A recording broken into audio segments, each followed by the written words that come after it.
নমস্কার, নিউজ 18 বাংলায় আপনাদের সকলকে স্বাগত। প্রিয়াঙ্কা রয়েছি আপনাদের সঙ্গে। ঠিক রাত 9টায় শুরু করছি নিউজ রুম লাইভ। গণতন্ত্রের মন্দিরে ঢোকার আগে নতজানু হয়ে প্রণাম। মুখ্যমন্ত্রী হিসেবে প্রথমবার বিধানসভায় প্রধানমন্ত্রী নরেন্দ্র মোদীর দেখানো পথই অনুসরণ করলেন শুভেন্দু অধিকারী। শপথ নিলেন ভবানীপুরের বিধায়ক হিসেবে।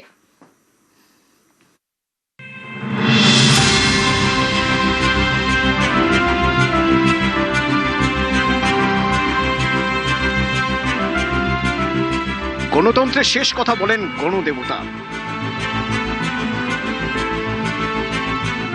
বিপুল ভোটে বাংলা জেতার পর ব্রিগেডের মঞ্চে সেই গণদেবতাকে প্রণাম করেন প্রধানমন্ত্রী নরেন্দ্র মোদী। 2014 সালে কংগ্রেস জমানার অবসান ঘটিয়ে প্রথমবার সংসদে পা রাখার আগেও গণতন্ত্রের মন্দিরে সাষ্টাঙ্গে প্রণাম করেছিলেন প্রধানমন্ত্রী নরেন্দ্র মোদী। 2019 সালে দ্বিতীয়বার প্রধানমন্ত্রী নির্বাচিত হওয়ার পর সংবিধানকে প্রণাম করেন মোদী।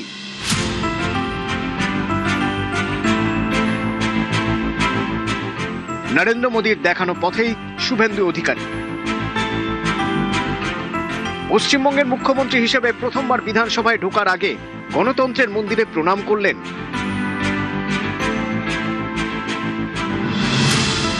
বুধবার থেকে বিধানসভায় নবনির্বাচিত বিধায়কদের শপথ গ্রহণ। এদিন ভবানীপুরের বিধায়ক হিসেবে শপথ নিলেন শুভেন্দু অধিকারী। শুভেন্দু অধিকারী পশ্চিমবঙ্গ বিধানসভায় সদস্য নির্বাচিত হইয়া বিধানসভায় গার্ড অফ অনার দেওয়া হলো নতুন মুখ্যমন্ত্রীকে।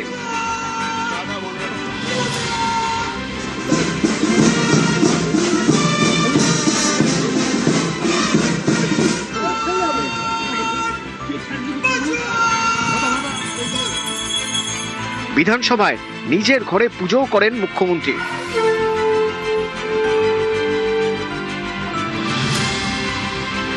এদিন শপথ নেন শাসক এবং বিরোধী দলের বিধায়করা। শপথের দিনে দেখা গেল সৌজন্যের ছবি। বিধায়ক পদে শপথ নেওয়ার পর মুখ্যমন্ত্রী শুভেন্দু অধিকারীর সঙ্গে দেখা করেন একাধিক তৃণমূল বিধায়ক। আমি বলছি নাম না করে, তৃণমূলের একাধিক বিধায়ক আমাকে বলেছেন যে আমরা স্বাধীনতা পেলাম। শুধু সৌজন্যের ছবি নয়, স্নেহের বসে শুভেন্দুর পিঠ চাপড়ে দিতে দেখা গেল তৃণমূলের বর্ষিয়ান বিধায়ক সমর মুখোপাধ্যায়কে।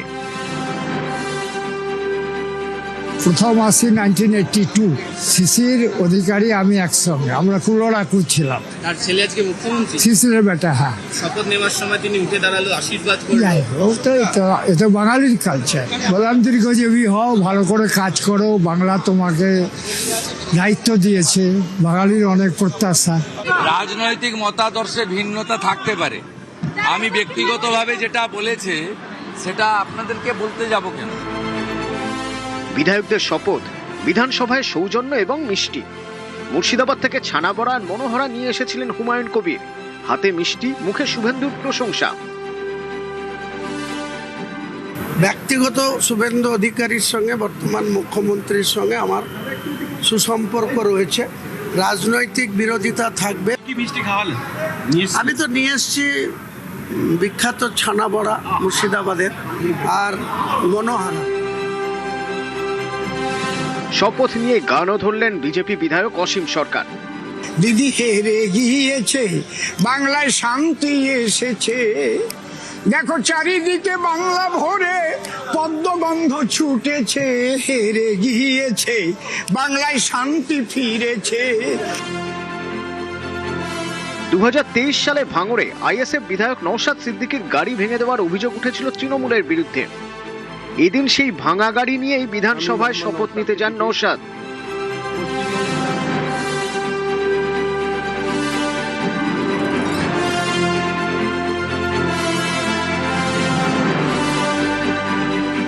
বাকি বিধায়করা শপথ নেবেন বৃহস্পতিবার।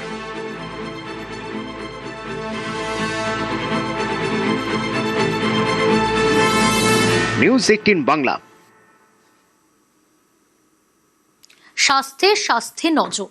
সরকারি হাসপাতালে সারপ্রাইজ ভিজিট করতে হবে, রাস্তায় আরো বাস নামাতে হবে। নবান্নের বৈঠকে সচিবদের নির্দেশ মুখ্যমন্ত্রী শুভেন্দু অধিকারীর।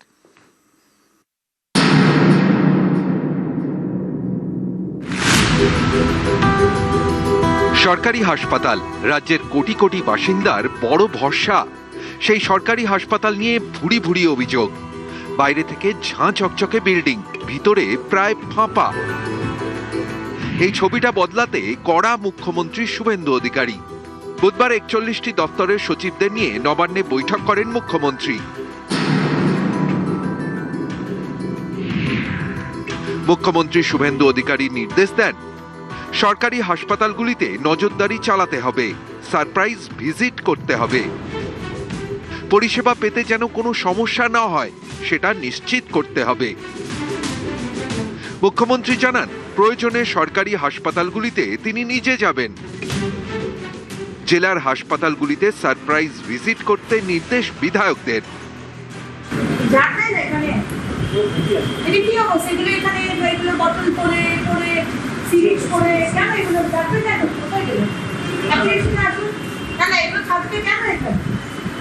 কেন নিচে এরকম করে থাকবে?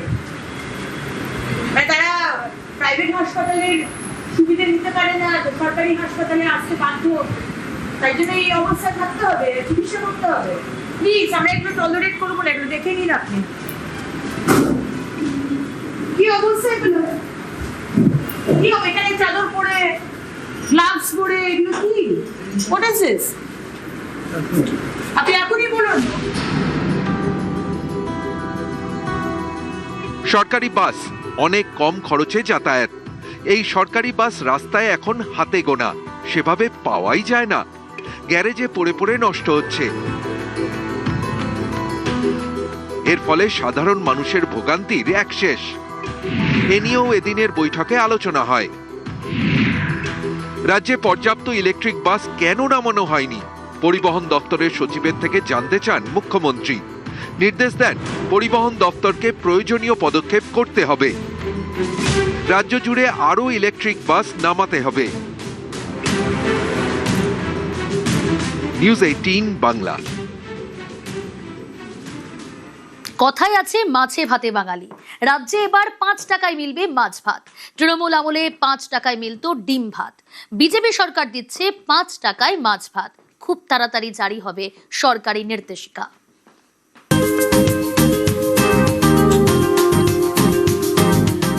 বাংলায় এবার 5 টাকায় মিলবে মাছ ভাত। খুব তাড়াতাড়ি চালু হচ্ছে ক্যান্টিন। গরিবদের জন্য রাস্তার পাশে স্টল বসবে, সেখানে 5 টাকা দিয়ে মিলবে মাছ ভাত।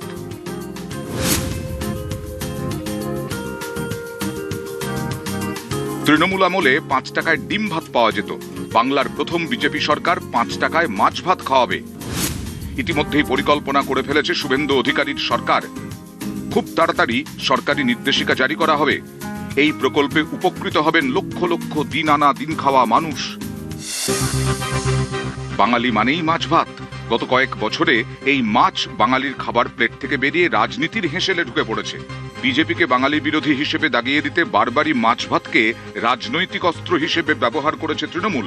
ভোটের ময়দানে প্রচার করেছে বিজেপি ক্ষমতায় এলে বাঙালির নাকি মাছ খাওয়া বন্ধ হয়ে যাবে। তৃণমূলের এই প্রচারের মোকাবিলা করতে মাছ হাতে নিয়ে ময়দানে নামেন বিজেপি নেতারা। ক্ষমতায় আসার পর তৃণমূলের প্রচারকে গুঁড়িয়ে দিল পদ্ম শিবির। মাছ উৎসব করেছেন বিজেপি বিধায়ক তাপস রায়, সেখানে যান দিলীপ ঘোষ। বুধবার বিধায়কদের শপথের দিনে বিধানসভায় পাত পেড়ে মাছ ভাত খেতে দেখা গেছে বিজেপি বিধায়কদের। তৃণমূলের মাছ আক্রমণের জবাবে এবার মাস্টার স্ট্রোক বিজেপি সরকারের। তৃণমূল আমলের 5 টাকায় ডিম ভাতের বদলে 5 টাকায় মাছ ভাত খাওয়াবে বিজেপি সরকার। নিউজ 18 বাংলা।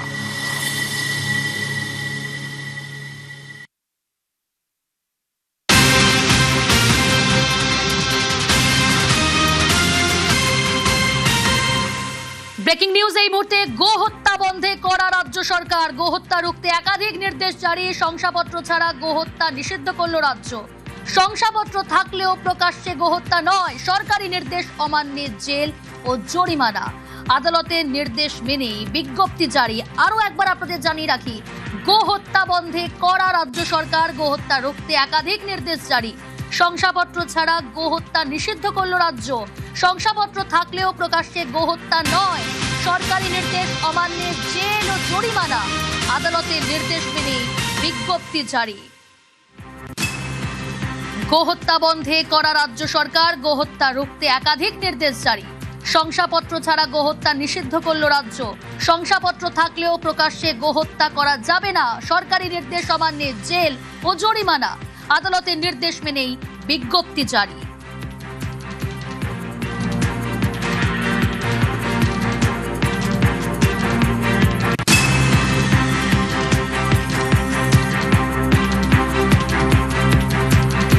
গোহত্যা বন্ধে করা রাজ্য সরকার, গোহত্যা রুখতে একাধিক নির্দেশ জারি। শংসাপত্র ছাড়া গোহত্যা নিষিদ্ধ করল রাজ্য। শংসাপত্র থাকলেও প্রকাশ্যে গোহত্যা নয়। সরকারি নির্দেশ অমান্য করলে জেল ও জরিমানা।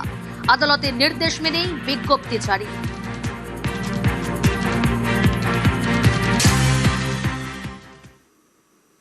অন্নপূর্ণা ভান্ডারে অনলাইনে আবেদনের প্রক্রিয়া অত্যন্ত সরল করাই লক্ষ্য জানালেন নারী ও শিশু কল্যাণ মন্ত্রী অগ্নিমিত্রা পাল। ট্রাইব্যুনালে বিচারাধীনও অন্নপূর্ণা ভান্ডার পাবেন, আশ্বাস সরকারের। অন্নপূর্ণার ভান্ডারে অনলাইন কমপ্লিটলি এখনই ব্যবস্থা করতে, ইমিডিয়েটলি অনলাইনেই যাতে সমস্ত মানুষ যে 1 পাস 2 পাস বা যে হয়তো শিক্ষাটা পাননি, হয়তো শিক্ষিত নন, এতটা ইজি করা হবে এই অ্যাপ্লাই করার পোর্টালটাকে, যে কেউ পোর্টালে গিয়ে অ্যাপ্লাই করতে পারে। 1 জুন থেকে আমরা যা যা প্রতিশ্রুতি দিয়েছিলাম, 3000 টাকার অন্নপূর্ণার ভান্ডার এবং সরকারি বাসে মা বোনেদের কোনো ভাড়া দিতে হবে না, এই দুটো আমরা চালু করতেছি। ভবানীপুর রাখলেন, নন্দীগ্রাম ছাড়লেন। নন্দীগ্রাম ছাড়লেও নন্দীগ্রামবাসীর পাশে থাকার বার্তা দিলেন শুভেন্দু অধিকারী।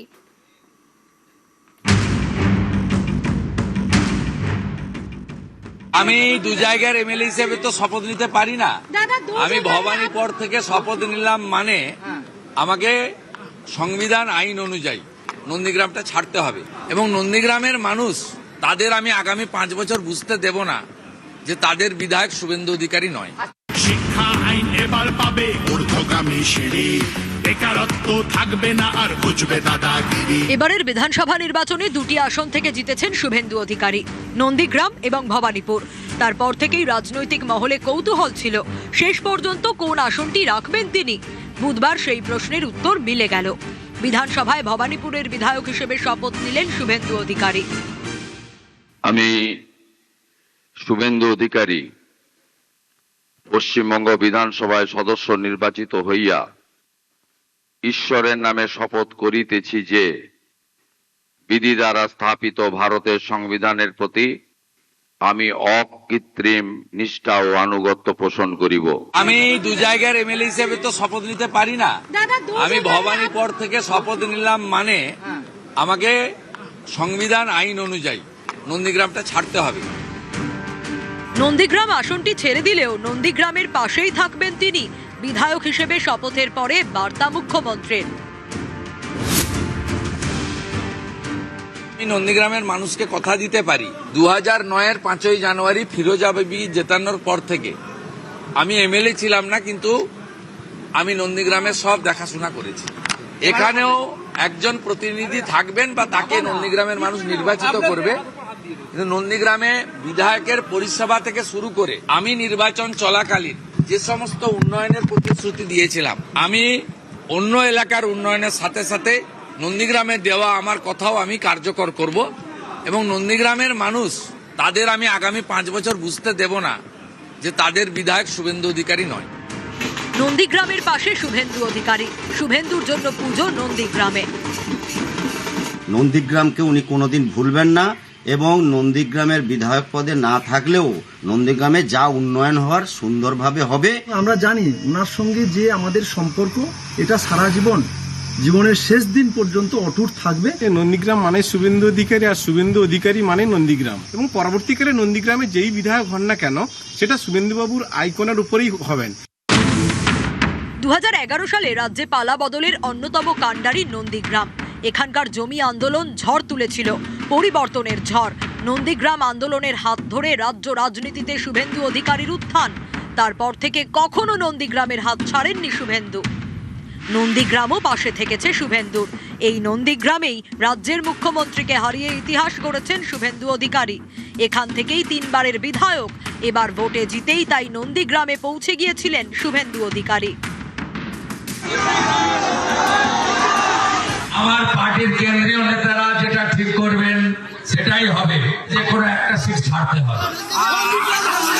আমি বলি, আমি ভবানীপুর এবং নন্দীগ্রাম দুটোই বলছি, আমি আমার কর্তব্য থেকে কিন্তু সরে যাব। আমি দুজনকেই বলছি, বাকিটা আমার হাতে নয়। আমার কেন্দ্রীয় নেতারা যে সিদ্ধান্ত নেবে, সবটা একা সিদ্ধান্ত নেওয়া যায় না।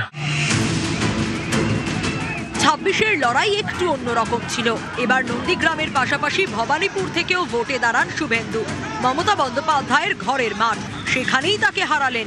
ভবানীপুরে শুভেন্দু অধিকারীর এই জয়ের গুরুত্বই আলাদা।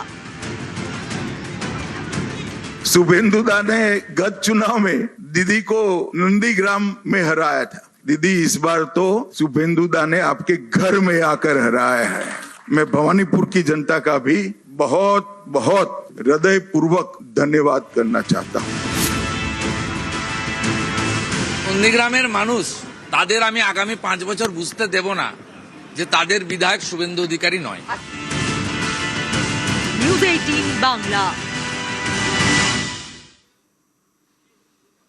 শুভেন্দু অধিকারীর কৃতজ্ঞতা জ্ঞাপন মিছিল, ভবানীপুরে ধন্যবাদ জ্ঞাপন মিছিল। ভবানীপুরে জয়ের পর মিছিল শুভেন্দু অধিকারী। ভবানীপুরে মমতা বন্দ্যোপাধ্যায়কে হারিয়ে জয় শুভেন্দু অধিকারী। চেতলা থেকে কামাক স্ট্রিট পর্যন্ত মিছিল। ভবানীপুরের বিধায়ক হিসেবেই আজ শপথ শুভেন্দু অধিকারী।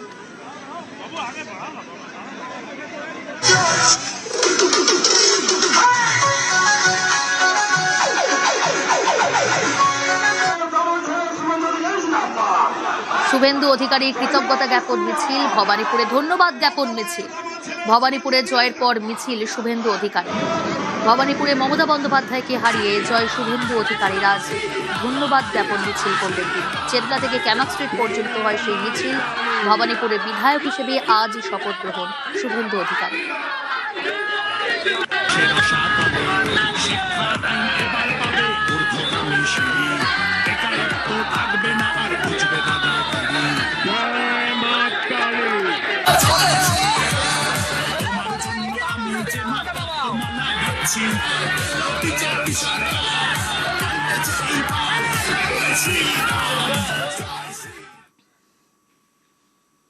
রাজ্যে অবৈধ টোল প্লাজা বন্ধ করতে হবে।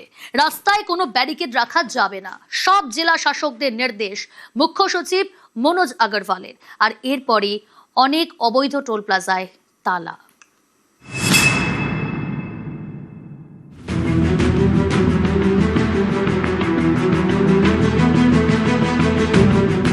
কোথাও হাইওয়ের ওপর টোল প্লাজা, কোথাও আবার শহরে ঢুকতে টোল আদায়। অভিযোগ এর বেশিরভাগই অবৈধ। এইসব অবৈধ টোল নিয়ে কড়া রাজ্য সরকার। মুখ্য সচিব মনোজ আগরওয়ালের নির্দেশ, অনুমোদনহীন টোল প্লাজা বন্ধ করতে হবে। টোল প্লাজার নামে কোনো ব্যারিকেড রাখা যাবে না। সংশ্লিষ্ট জেলাশাসক অবৈধ টোল প্লাজা চিহ্নিত করবেন।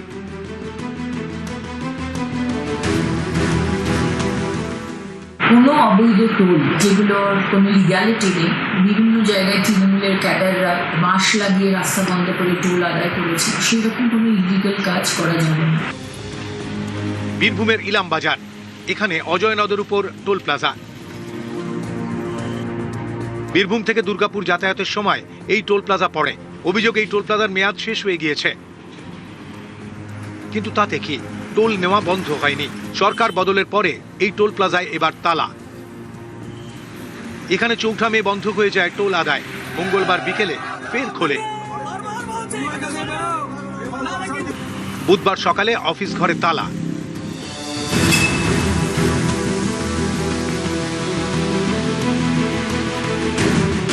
বোলপুর শহরে ঢোকার মুখেও অবৈধভাবে টোল আদায় বন্ধ। আমরা বহুবার যাওয়া আসা করেছি এই রাস্তা দিয়ে যাওয়াতে 20 টাকা করে ছোট গাড়ি টোল নিত, বড় গাড়ি আরো বেশি ছিল। তো পালা বদলের পরেই মনে হচ্ছে চেঞ্জ হয়েছে। আগে তো বেআইনি টোল নিত, 20 টাকা লাগতো, সেইখানে 135 টাকা করেছে, এখন বন্ধ আছে। পালা বদলের পরেই আমরা বন্ধ হয়েছে।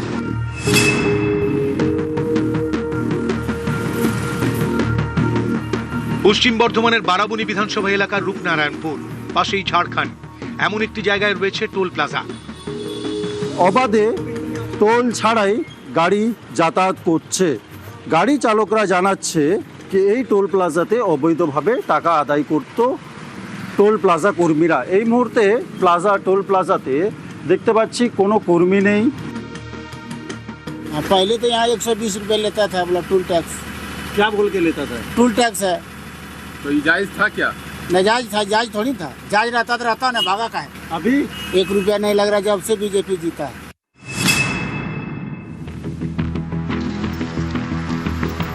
শিলিগুড়ির ফুলবাড়ি, এখানেও বন্ধ টোল আদায়। প্রত্যেক দিন 400 টাকা 800 টাকা লাগতো আমাদের। এখন এখন বন্ধ হয়ে গেছে, ভালো হয়েছে ড্রাইভারদের জন্য।